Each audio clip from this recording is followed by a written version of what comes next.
Shirley Jackson. Los veraneantes.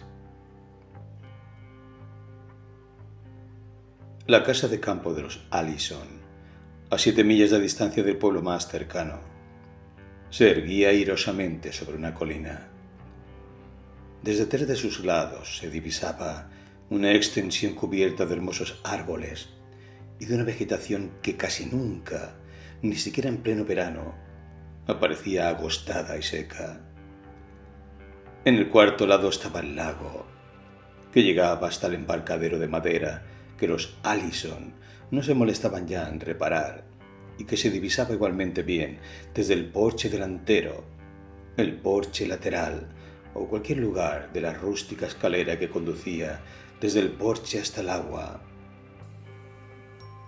Aunque los Allison estaban profundamente enamorados de su casita de verano, esperaban con ansia que llegara el buen tiempo y odiaban tener que marcharse en otoño. No se habían preocupado por introducir mejoras en ella, considerando que la casita en sí y el lago eran una mejora suficiente para el tiempo que les quedaba de vida. La casita no tenía calefacción, ni agua corriente, ni electricidad. Durante 17 veranos, Janet Allison había cocinado en una estufa de petróleo, calentando en ella toda el agua que necesitaba. Robert Allison, por su parte, había acarreado diariamente cubos de agua desde el pozo existente en el patio trasero y había leído su periódico por las noches a la luz de una vela. Y los dos, acostumbrados a la higiene de la ciudad, habían terminado por despreocuparse de un modo absoluto por algunos aspectos poco agradables desde el punto de vista higiénico de aquella existencia semisalvaje. Los Allison no eran unas personas refinadas, desde luego. Mr. Allison tenía 58 años y Mr. Allison 60. Habían visto crecer a sus hijos y huir de la casita de verano para instalarse con sus propias familias en alguna playa de moda. Sus amigos estaban muertos o se sentían demasiado viejos para abandonar las confortables viviendas de sus nietos y sobrinos. En invierno, los Allison se decían el uno al otro que podían soportar su apartamento de Nueva York con la esperanza de que llegara el verano. En verano se decían el uno al otro que valía la pena pasar el invierno con la esperanza de que llegara el buen tiempo. Dado que eran lo bastante viejos como para no avergonzarse de tener unas costumbres regulares, los Allison se marchaban invariablemente de su casita de verano el martes siguiente al Labor Day, Día del Trabajo, el cual se celebra en Estados Unidos el primer lunes de septiembre, y se sentían invariablemente disgustados cuando los meses de septiembre y principios de octubre resultaban insufriblemente calurosos en la ciudad. Cada año reconocían que no había nada que les obligara a regresar a Nueva York, pero les costó muchísimo superar su inercia tradicional y decidir quedarse en la casita de verano después del Labor Day. En realidad, no hay nada que nos obligue a regresar a la ciudad, le dijo Mrs. Allison a su marido, gravemente, como si la idea acabara de ocurrírsele. Y él replicó, como si hasta entonces no se le hubiera ocurrido la idea. Desde luego podríamos disfrutar del campo una temporada más. En consecuencia, con mucho placer y una leve sensación de aventuras, Mrs. Allison se dirigió al pueblo al día siguiente del Labor Day y les dijo a los indígenas con los cuales tenía tratos, con un divertido aire de conspiración, que ella y su marido habían decidido quedarse a pasar otro mes en su casita de campo. Al fin y al cabo, nada nos reclama en la ciudad, le dijo a Mr. Brooke, el dueño de la tienda de comestibles. ¿Podemos disfrutar del campo unas semanas más? Hasta ahora nadie se había quedado en el lago después del Labor Day, dijo el tendero. Estaba colocando las compras de Mrs. Allison en una gran caja de cartón y se interrumpió un momento para mirar con aire reflexivo un paquete de pastas para té. Nadie, añadió. Oh, la ciudad. Mrs. Allison le hablaba siempre a Mr. Badcock de la ciudad, como si Mr. Badcock estuviera soñando trasladarse allí. Hace un calor horroroso. No tiene usted idea del calor que hace en la ciudad. Cuando mi marido y yo nos marchamos de aquí, siempre tenemos un gran disgusto. No les gusta marcharse, dijo Mr. Badcock. Una de las más enojosas costumbres indígenas de las que Mrs. Allison se había dado cuenta era la de repetir una afirmación vulgar, convirtiéndola en una afirmación todavía más vulgar. A mí tampoco me gusta marcharme, dijo Mr. Badcock, tras una leve reflexión. Y él y Mrs. Allison sonrieron. Pero hasta ahora nunca oí decir que nadie se quedara en el lago después del Labor Day. Bueno, nosotros vamos a probarlo, dijo Mrs. Allison. Las cosas no se saben hasta que se prueban, replicó gravemente Mr. Badcock. Físicamente, decidió Mrs. Allison, como hacía siempre que salía de la tienda de comestibles, después de una de sus vagas conversaciones con Mr. Badcock. Físicamente, Mr. Badcock podía servir de modelo para una estatua de Daniel Webster, pero mentalmente era horrible pensar hasta qué punto había degenerado la raza yanqui de Nueva Inglaterra. Lo comentó con su marido mientras subía al automóvil, y él dijo: es el resultado de generaciones de reproducirse con padres de la misma raza. Eso y la pobreza del suelo.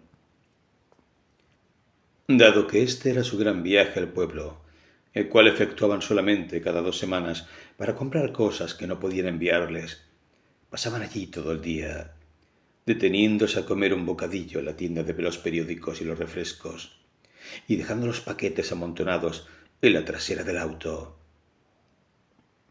A pesar de que Mrs. Allison podía hacer sus pedidos de comestibles por teléfono, prefería hacer sus compras personalmente para ver lo que adquiría. En esta ocasión, además, Mrs. Allison estaba interesada en un juego de platos de cristal resistentes al fuego que había encontrado por casualidad en los grandes almacenes en miniatura del pueblo. Un interés que solo ella parecía tener, ya que la gente del campo, con su desconfianza instintiva hacia todo lo que no ofreciera un aspecto tan permanente como los árboles, las rocas y el cielo, apenas habían empezado a experimentar las baterías de cocina de aluminio en sustitución de las de barro cocido. Mrs. Allison pidió que le envolvieran cuidadosamente los platos, de modo que pudieran soportar el incómodo viaje por el camino rocoso que conducía a la casita de campo. Y mientras Mr. Charlie Walpole, que en unión de su hermano menor, Albert, regentaba la tienda, a la tienda se la conocía por el nombre de Johnson's, porque se encontraba en el lugar donde se había alzado la antigua cabaña de Johnson, que ardió 50 años antes de que naciera Charlie Walpole. Envolvía los platos en papel de periódico. Mrs. Allison dijo, en tono casual: desde luego pude haber esperado comprar esos platos en Nueva York, pero este año no vamos a marcharnos tan pronto. He oído decir que van ustedes a quedarse, dijo Mr. Charlie Walpole. Siguió envolviendo los platos y no miró a Mrs. Allison mientras continuaba. No sé que nadie se haya quedado en el lago después del Labor Day. Bueno, verá, dijo Mrs. Allison, como si el viejo Charlie mereciera una explicación. Todos los años hemos regresado apresuradamente a Nueva York, como si nos estuvieran esperando allí. Pero ahora nos hemos dado cuenta de que no teníamos necesidad de apresurarnos. Ya sabe usted lo que es la ciudad en otoño. Y sonrió Mr. Charlie Walpole, con cierto aire de complicidad. Pausadamente, el tendero continuó envolviendo los platos. Lo hacía con una calma exasperante. Y Mrs. Allison se esforzó por no revelar su impaciencia. Me alegro que hayamos decidido quedarnos más tiempo, dijo. Tengo la sensación de que pertenecemos a este lugar. Y, para demostrarlo, sonrió cordialmente a través de la tienda a una mujer con rostro familiar, que podía haber sido la mujer que les vendía las fresas a los Allison un año, o la mujer que ocasionalmente ayudaba a Mr. Babcock en su tienda y que probablemente era tía suya. Bueno, dijo Mr. Charlie Walpole.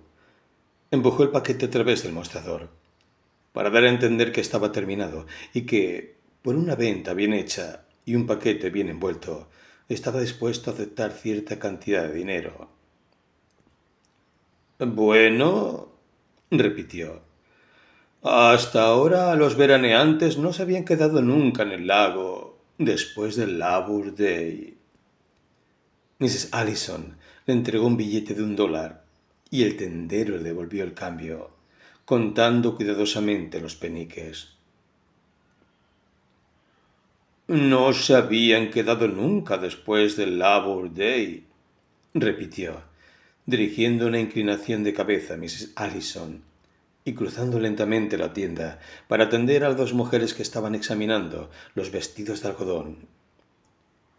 Antes de cruzar la puerta, Mrs. Allison oyó que una de las mujeres decía: ¿Por qué está marcado este vestido $1.39 y este otro a solo 98 centavos? Son unas excelentes personas, le dijo Mrs. Allison a su marido cuando se reunió con él en la puerta de la tienda. Tan sólidas, tan razonables y tan honradas. Resulta muy agradable saber que aún hay pueblos como este, dijo Mr. Allison. ¿En Nueva York? Dijo Mrs. Allison. Podía haber conseguido estos platos unos centavos más baratos, pero no hubiera habido nada personal en la transacción.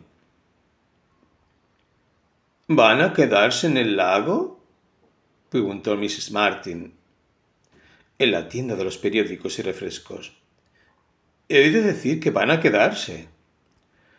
Hemos decidido aprovechar el buen tiempo que hace este año, dijo Mr. Allison. Mrs. Martin era comparativamente una recién llegada al pueblo. Había vivido en una casa de labor de los alrededores hasta que se casó con el dueño de la tienda y continuaba regentándola después de la muerte de su marido. Servía refrescos embotellados y preparaba bocadillos de huevos fritos con cebolla. No sé que nadie se haya quedado tanto tiempo antes de ahora, dijo Mrs. Martin. Por lo menos nadie se había quedado después del Labor Day. Creí que se marchaban ustedes el Labor Day, le dijo más tarde Mr. Hall, su vecino más próximo, enfrente de la tienda de Mr. Babcock, donde los Allison se disponían a subir a su automóvil para regresar a casa. Me sorprendió enterarme de que iban a quedarse. Nos ha parecido una lástima marcharnos tan pronto, dijo Mrs. Allison. Mr. Hall vivía a 3 millas de distancia de la casita de campo. Suministraba huevos y mantequilla a los Allison, y ocasionalmente desde la cumbre de su colina los Allison podían ver las luces de la casa a primeras horas de la noche, antes de que los Hall se acostaran. «Habitualmente todos marchan en Labor Day», dijo Mr. Hall. El camino de regreso era largo y escabroso. Empezaba a oscurecer, y Mr. Allison tenía que conducir con mucho cuidado sobre el sucio sendero que discurría junto al lago. Mrs. Allison iba inclinada contra el asiento, agradablemente relajada, después de un día que parecía agitadísimo, comparado con su existencia cotidiana. En su mente cosquilleaban de modo placentero los nuevos platos de cristal y la media roba de manzanas rojas y el paquete de papeles pintados con los cuales iba a decorar los estantes de la cocina. «Qué agradable resulta regresar a casa», murmuró cuando llegaron a la vista de su casita, silueteada encima de ellos contra el cielo. «Me alegro que decidiéramos quedarnos», asintió Mr. Allison. Mrs. Allison pasó la mañana siguiente colocando los papeles pintados en los estantes de la cocina. Decidió utilizar algunas de las manzanas rojas para confeccionar un pastel para la cena. Y mientras el pastel estaba en el horno y Mr. Allison iba en busca del correo, se sentó en el pequeño trozo de césped que se extendía a uno de los lados de la casita y contempló las cambiantes luces sobre el lago, alternativamente gris y azul, mientras las nubes avanzaban rápidamente a través del sol. Mr. Allison regresó algo enojado.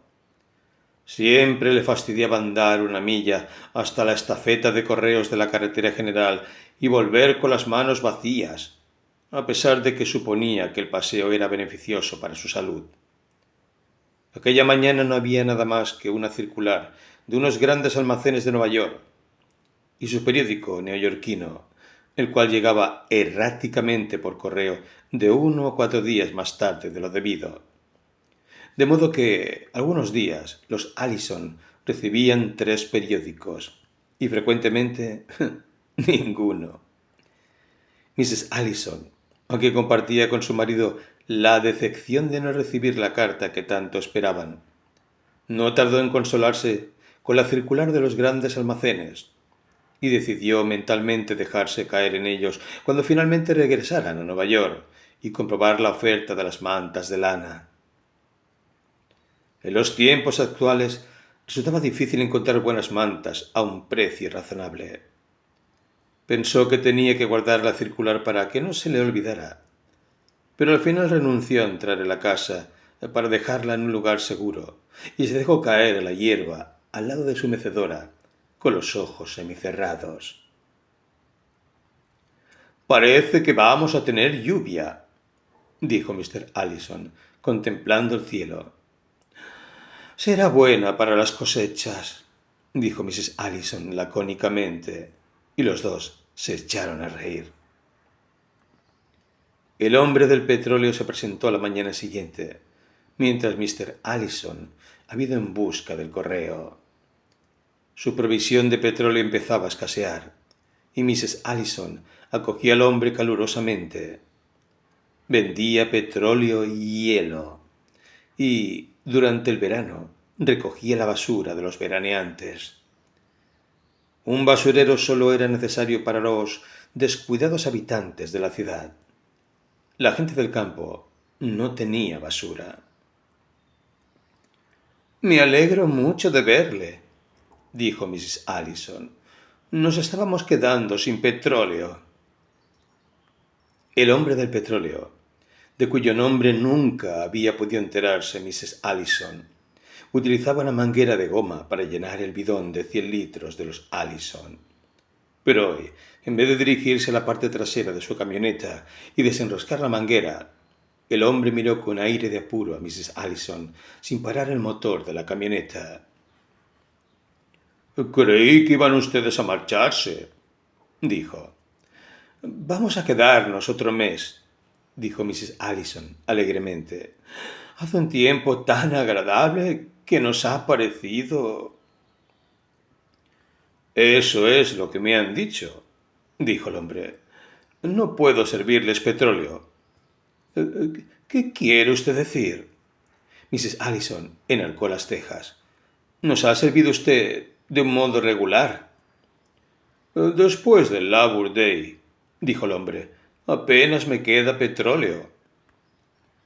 Mrs. Allison se recordó a sí misma, como hacía frecuentemente cuando estaba en desacuerdo con alguno de sus vecinos, que los modales ciudadanos no daban buen resultado con la gente del campo. No podía tratarse a un empleado del campo como un obrero de la ciudad. Y Mrs. Allison sonrió amablemente mientras decía: «Pero seguramente podrá proporcionarnos un poco más de petróleo, al menos mientras estemos aquí, ¿verdad?» Verá», dijo el hombre. Repiqueteó exasperadamente con su dedo contra el volante del vehículo mientras hablaba. Verá», repitió lentamente. «Yo encargo el petróleo. Tienen que traérmelo desde 50 o 55 millas de distancia. Hago el pedido en junio, calculando lo que necesitaré para todo el verano. Luego hago otro pedido en noviembre, de modo que apenas me queda petróleo para mí». Como si aquello dejara zanjada la cuestión, dejó de repiquetear y apretó sus manos sobre el volante, disponiéndose a marcharse. «Pero, ¿no puede usted servirnos un poco?», insistió Mrs. Allison. «¿No hay alguien más que pueda hacerlo?» «No creo que puedan conseguir petróleo en ninguna parte», dijo el hombre con aire meditativo. «Yo no puedo darles ni una gota». Antes de que Mrs. Allison pudiera hablar, la camioneta empezó a moverse.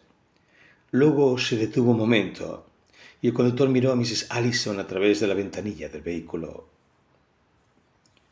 «¿Hielo?», inquirió. «Puedo dejarle un poco de hielo». Mrs. Allison sacudió la cabeza. No necesitaba hielo y estaba furiosa. Dio unos cuantos pasos al lado de la camioneta gritando: «¿Tratará usted de conseguirnos algo de petróleo la semana próxima?» «No lo creo», dijo el hombre. «Después del Labor Day es muy difícil». La camioneta se alejó. Mrs. Allison, tratando de consolarse con la idea de que podría obtener algo de petróleo de Mr. Babcock, o, en el peor de los casos, de los Hall, la contempló con aire enojado. «Espera que llegue el próximo verano», murmuró. «Ya vendrás por aquí el próximo verano». No había ninguna carta, solo el periódico, que en los últimos días parecía llegar con rara puntualidad. Y Mr. Allison estaba francamente contrariado cuando regresó. Cuando Mrs. Allison le contó lo del petróleo, Mr. Allison no se mostró especialmente impresionado. «Probablemente lo guardan para subirle el precio durante el invierno», comentó. «¿Qué les habrá sucedido a Anne y a Jerry?» Anne y Jerry eran su hija y su hijo, ambos casados. Él en Chicago, ella en el lejano oeste. Sus acostumbradas cartas semanales se estaban retrasando. Se estaban retrasando tanto, en realidad, que Mr. Allison tenía motivos para sentirse enojado. «Saben perfectamente la ansiedad con que esperamos sus cartas», dijo. «Los hijos, todos son igual, egoístas, desatentos». «No te lo tomes así, querido», dijo Mrs. Allison en tono conciliador. El enojo hacia Anne y Jerry no suavizaría sus sentimientos hacia el hombre del petróleo. Al cabo de unos instantes añadió: «Voy a llamar a Mr. Babcock y encargarle que nos envíe un poco de petróleo». O al menos una tarjeta postal», murmuró Mr. Allison. Al igual que con la mayoría de los inconvenientes de la casita de campo, los Allison no se fijaban ya de un modo especial en el teléfono, limitándose a aceptar sus rarezas sin quejarse conscientemente. Era un teléfono de pared, de un modelo que todavía puede verse en algunas zonas apartadas. Para establecer la comunicación con el encargado de la centralita, Mrs. Allison tenía que hacer girar la pequeña manivela situada a la derecha del aparato. Habitualmente eran necesarias 2 o 3 tentativas para que el encargado de la centralita respondiera, y Mrs. Allison, cuando se veía obligada a hacer una llamada, se acercaba al teléfono con resignación y una especie de desesperada paciencia. De modo que aquella mañana hizo girar la manivela 3 veces antes de que el encargado de la centralita respondiera, y luego tuvo que esperar a Mr. Babcock que descolgara el receptor situado en un rincón de la tienda, detrás del mostrador de la carne. «¿Diga?», inquirió la voz de Mr. Babcock, con una inflexión que parecía indicar las sospechas que le inspiraba alguien que trataba de comunicarse con él por medio de aquel diabólico aparato. «¿Mr. Babcock? Aquí Mr. Allison. He pensado que podía hacerle mi pedido con un día de anticipación, porque quería estar segura y obtener algo de...». «¿Qué dice usted, Mrs. Allison?». Mrs. Allison levantó un poco la voz.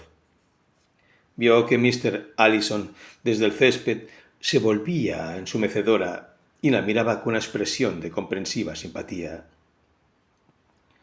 «Decía, Mr. Babcock, que he pensado que podía anticiparle mi pedido, a fin de que me enviara usted...». «¿Mrs. Allison?», dijo Mr. Babcock. «Tendrá que pasar a recogerlo usted misma». «¿A recogerla yo misma?». En su sorpresa, Mrs. Allison dejó que su voz volviera a su tono normal y Mr. Babcock gritó: «¿Qué pasa, Mrs. Allison?». «Creí que usted me lo enviaría, como de costumbre», dijo Mrs. Allison. «Verá, Mrs. Allison», dijo Mr. Babcock. Hubo una pausa, y mientras Mrs. Allison esperaba, contempló la cabeza de su marido que se recortaba contra el cielo. «Mrs. Allison», continuó finalmente Mr. Babcock, «en verano mi hijo me ayuda en la tienda, como usted ya ve y ya sabe, pero ayer regresó a la escuela y no tengo a nadie para atender a los envíos. Solo los hago en verano, ¿comprende?». «Creí que los hacía siempre», dijo Mrs. Allison. «Únicamente hasta el Labor Day, Mrs. Allison», dijo Mr. Babcock con tono firme. «Usted no ha estado nunca aquí después del Labor Day, de modo que no podía saberlo, desde luego».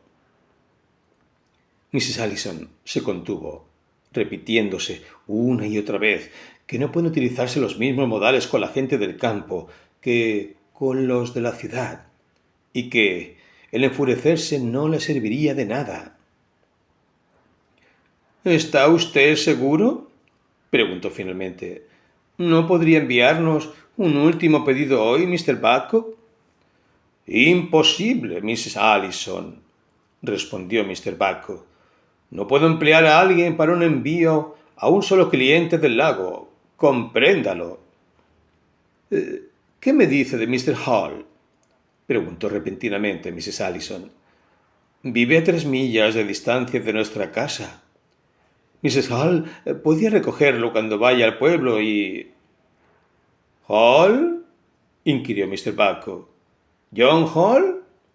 Se han marchado a visitar a unos parientes». «Pero los Hall nos sirven los huevos y la mantequilla», dijo Mrs. Allison, anonadada. «Se marcharon ayer», dijo Mr. Babcock. Probablemente no creyeron que se quedaran ustedes ahí. Pero yo le dije a Mr. Hall... Empezó a decir Mrs. Allison, pero se interrumpió.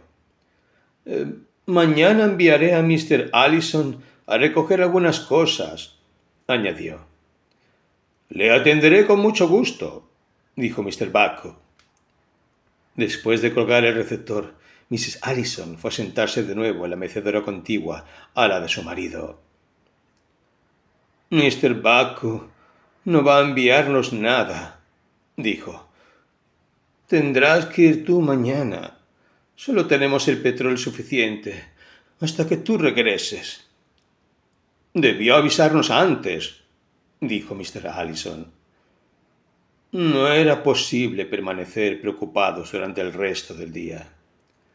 El campo no había ofrecido nunca un aspecto más atractivo, y el lago se movía plácidamente debajo de ellos, entre los árboles, con la casi increíble suavidad de un cuadro veraniego. Mrs. Allison suspiró profundamente en el placer de poseer para ellos aquella vista del lago, con las lejanas y verdes colinas más allá, y el susurro amable de la brisa a través de los árboles. El tiempo continuó siendo bueno. A la mañana siguiente, Mr. Allison, con una lista encabezada por la palabra petróleo, se encaminó hacia el garaje, mientras Mrs. Allison empezaba a preparar otro de sus pasteles. Estaba mondando las manzanas cuando Mr. Allison se presentó inesperadamente en la cocina. «El condenado auto no quiere ponerse en marcha», anunció, en el tono preocupado de un hombre que depende de su automóvil tanto como de su brazo derecho. «¿Qué le pasa?» Mr. Allison, con el cuchillo en una mano y una manzana en la otra. «El jueves funcionaba perfectamente». «Bueno», dijo Mr. Allison entre dientes, «eso era el jueves, pero hoy estamos a viernes y no funciona». «¿No puedes arreglarlo?», inquirió Mrs. Allison. «No», respondió Mr. Allison, «no puedo arreglarlo. Tendré que avisar a alguien, supongo». «¿A quién?», preguntó Mrs. Allison. «Al hombre de la estación de servicio». Mr. Allison se encaminó hacia el teléfono. «El pasado verano, cuando se estropeó, lo arregló él». Con cierta aprensión, Mrs. Allison continuó mondando las manzanas, sin pensar en lo que estaba haciendo. Mr. Allison, por su parte, hizo girar la manivela de teléfono. Esperó. Dio el número al encargado de la centralita. Volvió a esperar. Dio el número de nuevo y finalmente soltó el receptor. «No contesta», anunció, regresando a la cocina. «Probablemente ha salido un momento», dijo nerviosamente Mrs. Allison. Ignoraba el motivo de que se sintiera tan nerviosa, a menos que fuera por la posibilidad de que su marido perdiera los estribos. «Supongo que estará allí solo, de modo que si sale un momento no quedará nadie para contestar al teléfono». «Sí, eso debe ser», dijo Mr. Allison con punzante ironía. Se dejó caer en una de las sillas de la cocina y contempló a su esposa mientras mondaba las manzanas. Al cabo de un rato, Mrs. Allison dijo: «¿Por qué no vas a buscar el correo y luego vuelves a llamarle?» Mr. Allison meditó unos instantes y luego dijo: «Creo que será lo mejor». Se puso en pie trabajosamente y cuando llegó a la puerta de la cocina se volvió y dijo: «Pero, si no hay ninguna carta». Y se marchó, dejando un horrible silencio detrás de él. Mrs. Allison continuó con su pastel. Por 2 veces se acercó a la ventana para contemplar el cielo y comprobar si estaba nublado. La cocina parecía inesperadamente oscura, y la propia Mrs. Allison se sentía en el estado de tensión que precede a una tormenta. Pero las 2 veces vio que el cielo estaba despejado y claro, sonriendo con indiferencia la casita de verano de los Allison, así como el resto del mundo. Cuando Mrs. Allison, con su pastel listo para el horno, se acercó por tercera vez a mirar hacia el exterior, vio a su marido que ascendía por el sendero.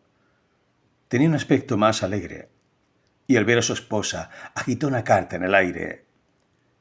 «¡Es de Jerry!», gritó, cuando estuvo lo bastante cerca para que ella pudiera oírle. «¡Al fin! ¡Una carta!». Mrs. Allison se dio cuenta con cierta preocupación de que su marido no era ya capaz de subir el ligero repecho que conducía hasta la casa sin respirar penosamente, pero inmediatamente Mr. Allison cruzó el umbral, esgrimiendo la carta. «No he querido abrirla hasta llegar aquí», dijo. Mrs. Allison examinó con una avidez que la sorprendió a ella misma la familiar escritura de su hijo. No podía imaginar por qué la excitaba tanto aquella carta, a no ser porque era la primera que recibían después de mucho tiempo. Sería una carta agradable, respetuosa, contando lo que hacían Alice y los niños, informando de los progresos en su trabajo, comentando el tiempo que hacía en Chicago, para terminar con cariñosos saludos de parte de todos. Mr. y Mrs. Allison hubieran podido recitar, sin el menor esfuerzo, una carta típica de cualquiera de sus 2 hijos. Mr. Allison abrió el sobre lentamente y luego extendió la carta sobre la mesa de la cocina para que su esposa pudiera leerla al mismo tiempo que lo hacía él. «Queridos mamá y papá», empezaba con la familiar caligrafía de Jerry, algo infantil. «Me alegro de que esta carta os llegue al lago como de costumbre. Siempre hemos pensado que regresabais a la ciudad demasiado pronto y que debíais de quedaros más tiempo en el campo. Alice dice que ya no sois tan jóvenes como antes y que ya no tenéis nada que os reclame en la ciudad, de modo que lo mejor es que os divirtáis mientras podéis hacerlo. Dado que los 2 os encontráis bien ahí, ha sido una buena idea quedaros».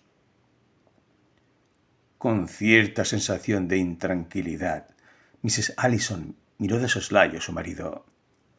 Este leía con profunda atención, y Mrs. Allison cogió el sobre vacío sin saber exactamente por qué. La dirección, escrita por el propio Jerry, era la de siempre, y el matasellos era el de Chicago. «Desde luego que era el de Chicago», pensó Mrs. Allison rápidamente. ¿Por qué iban a echarla al correo en otra parte? Cuando volvió de nuevo su atención a la carta, su marido había vuelto a la página y Mrs. Allison leyó con él. «Y desde luego, si cogen ahora el sarampión, etc., más tarde se encontrarán mejor. Alice está bien, lo mismo que yo. Últimamente hemos jugado mucho al bridge con los Carruthers, una pareja encantadora, de nuestra misma edad aproximadamente. El que ha muerto ha sido el viejo Dixon, de nuestra oficina de Chicago. Solía preguntar mucho por papá. Procurad pasarlo lo mejor posible en el lago y no tengáis prisa en regresar. Cariñosos saludos de todos nosotros. Jerry». «Qué raro», comentó Mrs. Allison. «No parece una carta de Jerry. Jerry no escribe nunca algo como...» «¿Cómo qué?», preguntó Mr. Allison. «Nunca escribe algo como qué». Mrs. Allison dio vueltas a la carta entre sus dedos, con las cejas fruncidas. Era imposible encontrar ninguna frase, ninguna palabra, incluso que no pareciera de Jerry. Tal vez se debía únicamente a que la carta se había retrasado tanto, o a la anormal cantidad de huellas de dedos que había en el sobre. «No lo sé», respondió finalmente Mrs. Allison. Voy a llamar de nuevo a la estación de servicio», anunció Mr. Allison. Mrs. Allison leyó la carta 2 veces más, tratando de encontrar una frase que resultara anormal. Luego regresó Mr. Allison y dijo en voz baja: «El teléfono no funciona». «¿Qué?», inquirió Mrs. Allison, dejando caer la carta. «El teléfono no funciona», repitió Mr. Allison.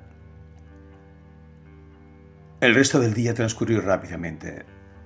Después de un almuerzo a base de galletas y leche, los Allison fueron a sentarse sobre el césped, pero la tarde se acortó inesperadamente a causa de unas nubes tormentosas, hasta el punto de que a las 4 había oscurecido.